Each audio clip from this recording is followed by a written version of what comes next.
The majority of acquisitions in the small business market are done without ever hiring a professional valuator. The seller presents an asking price, the buyer considers it and may submit a letter of intent, and then the lawyers and brokers will dig into due diligence to negotiate a final sales price. But with a little bit of preparation and an understanding of how a business is valued, you can save yourself a lot of time and energy pursuing an overvalued business. Hi, my name is Barrett Young, and I'm a partner here at GWCPA. We've helped over 100 businesses in a successful transition from the founding generation to the second generation of ownership. I'm going to go into some of the primary methods that are used to value a business so that you have a better picture of where that sales price or asking price comes from. We firmly believe that if a buyer buys the right business, they're going to be starting off on a better foot than if they were to start a brand new one from scratch. And so with an accurate understanding of where the value of that business came from, how it was calculated, you're going to be better satisfied as a buyer that the value is the right amount. And you're also going to have confidence that the business is going to be able to fund its own purchase through the cash flow over the next few years. And then we also want to prevent the seller from growing resentful as they see the business that they started and that they grew to a certain point continue to grow and continue to flourish in the marketplace. And so those come down to an accurate and agreeable value between both parties. And we call that a win in our books. The first thing that I'll point out before we dive into this is that all value is subjective, even in a business acquisition. Even if you hire a professional valuator, what they're going to provide for you is an opinion of value of that business. Now, that opinion may be backed up by data, and they're going to be willing to defend that opinion in court if they have to, but it's still subjective. What this also means, though, is that value and sales price, or even value and list price and the final sales price, are all negotiable. So if value is subjective and it's all negotiable, why even bother understanding where value comes from? So the alternative to using an evidence or data-driven approach to the value of that business is going to be an emotional value or a very highly subjective value. Typically, you'll see this when a seller gets a value back on their business and their feelings are hurt by the value, the actual value of that business. In a seller's mind, typically, the value of that business might be wrapped up in the years, decades even, that it took them in order to build that business where it is today. You will also see sometimes a value is set by a seller who just says, this is the amount I need in order to retire, and until I get an offer for this value, I'm going to say no. The fair market value definition, though, is the value of the business is whatever a willing and uncoerced buyer is willing to pay and a willing and uncoerced seller is willing to receive in an arm's length transaction. Now, that's not typically the case in succession planning, where the buyer and the seller may have a close relationship or even a familial relationship, not an arm's length transaction. In that case, value might be determined a little bit differently. Standard definition of value is willing and uncoerced. So when we come to the table and we sign the papers on that business, I'm not being forced to sell, you're not being forced to buy. We're both willing to enter into this transaction because we both see this as a net positive on our behalf. Other reasons we might bother with evaluation or understanding where the value comes from is because in the negotiation process, both the seller and the buyer are going to change the price of that business. It is going to be negotiated. There might be terms that are favorable from a tax perspective, and we might want to adjust the sales price of the business to reflect those optimal terms. But if we don't have an understanding of where the value comes from, then we're not going to know how to adjust that sales price and for over how many years in order to adjust the terms. Valuation can also affect things like the buyer's funding for the buyout. So if you're getting a small business loan or a business bank loan, or even if you're just doing seller financing, the valuation of that business is going to need to be substantiated to meet the requirements of those lenders. And the last reason is that overvalued businesses, again, that emotional, not data-driven value for the business, is one of the largest reasons why key employees and sometimes descendants will move on from buying a business in a succession deal, and they'll just go out and they'll start their own company. So valuation really matters in these cases. So now we're going to get into the different methods of value.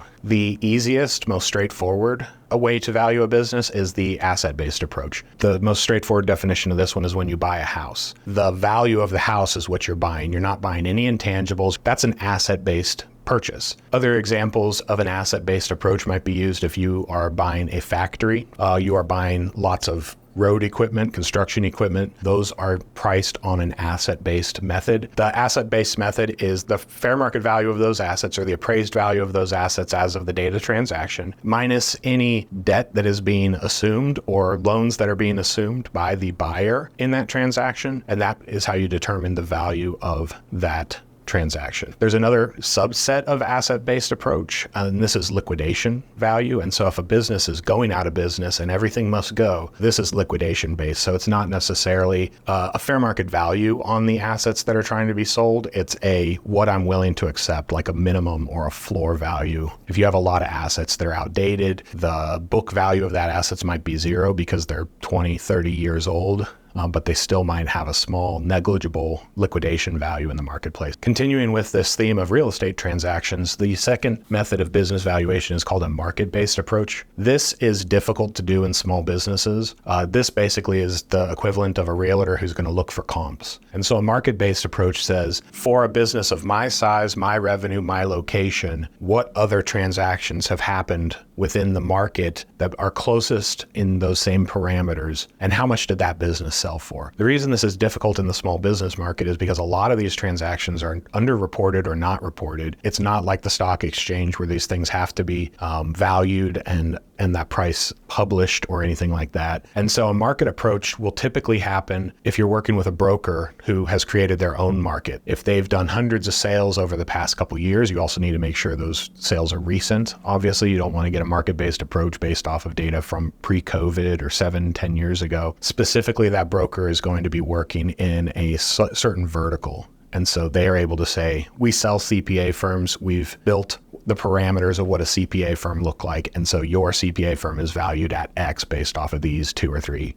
comparisons. Most other market-based approaches, a valuator will reference market-based approaches, market-based values to businesses, but they need to do so many adjustments to that for the number of employees, number of partners, industry, location, that those things are used more of a guideline or a double check rather than actual determiner of value. And the last and the most common method of small business valuation that is done is the income-based approach. Think of the income-based approach as your business is worth the income that it generates to me as a buyer. An easy way to think about this one is I'm buying dividend-paying stocks. You've got growth stocks where the value of that stock is based off of what it might be worth 5 years from now if I hold on to it. You've got dividend-paying stocks. These are like your blue chip stocks, where the value of that stock is built into how much quarterly is that stock going to pay me as an investor. The income-based approach is the exact same idea. So I, as a buyer, am looking to generate monthly income from this business, and I want to know how much monthly income it's going to generate, and then the value is going to be based off of some multiple of that. This is where you will get into,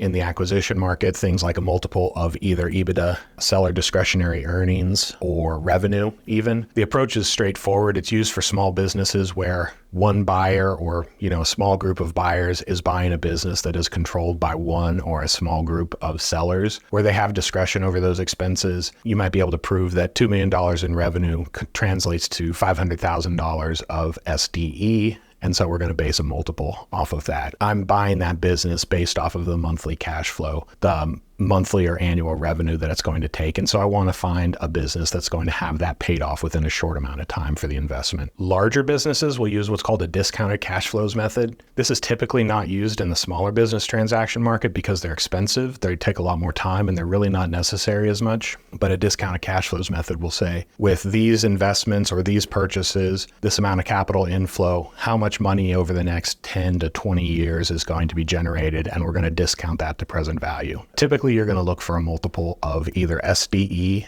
or revenue. Now, if you're interested in understanding more about SDE, I did a whole video here where I talk about 10 items in your income statement that we will look at to back out in order to get to what SDE, again, seller discretionary earnings, would look like in a business. These are the expenses that a seller or that an operator of a business can run through that business, but don't necessarily reflect the true compensation to the buyer of that business in an acquisition. So if you're going to value a business based off of one of these, you might ask, where does the multiple come from? And that comes from a number of sources. So ultimately, there's going to be risk built into that. So a small business where the owner is the main salesperson, the personality, the main driver of all the operations of that business is going to have a smaller multiple. If there's a large concentration of clients, more than 10 to 15% is all wrapped up in one client or one contract, the seller's broker is going to come up with a multiple, usually based off of their own experience in the market. A business like this with these risks is worth a 2 times multiple on SDE. Now, typically, we're not going to see a multiple of revenue, top line revenue in a transaction unless the business is being consolidated. And so this is more exit planning than succession planning. But if your business is being consolidated and rolled up into a larger regional firm, they might just look at a multiple of top line revenue because they're not interested in what the overhead expenses are because they're going to absorb that into their own overhead cost structure. You only want to be aware of that just so that you know when you're looking at the value of a business, if it says half times revenue, you want to know it's half times revenue and not half times SDE. So you want to make sure you know where that multiple is coming from and what it's multiplying. I will touch on just briefly some of the factors that go into determining that multiplier. That can be location, it could be concentration of revenue or secured contracts. It could be I'm buying a company that has 3 partners and one of them is just enough to prevent the sale from going through. And so that's a higher risk transaction. And so the value might be lower for that. There's industry seasonality. There's the market, the location that your industry plays in. How big of the market, total addressable market, does your business command? All of these factors are going to go into a higher multiple for lower risk businesses and a lower multiple for higher risk businesses. However they calculated that valuation, you're going to want to get at least 3 years of information. That's internal financial statements and then also actually filed tax returns, because that is an amount that has actually been signed by both the business owner and the preparer and submitted to the government. And so that's usually a more reliable net income number than what the book financial statements might say. You want to make sure that you have a comfortable understanding of this as a buyer as well. If you've worked in that business, you should know a lot of this stuff before you even start talking about the valuation or the sales price of that business. So at GWCPA, the reason we love working in succession planning is because we want to see that the value that seller has put into the business up to this point continues to grow and produce value in the economy under that new owner. And so once you and the seller have moved towards acquisition, your next question is probably going to be who pays the taxes in a business acquisition? And I've created this video here for you to watch to explain who pays the taxes and other situations you might want to be aware of for tax efficiency in a business acquisition. Thanks for watching, and I'll see you on the next one.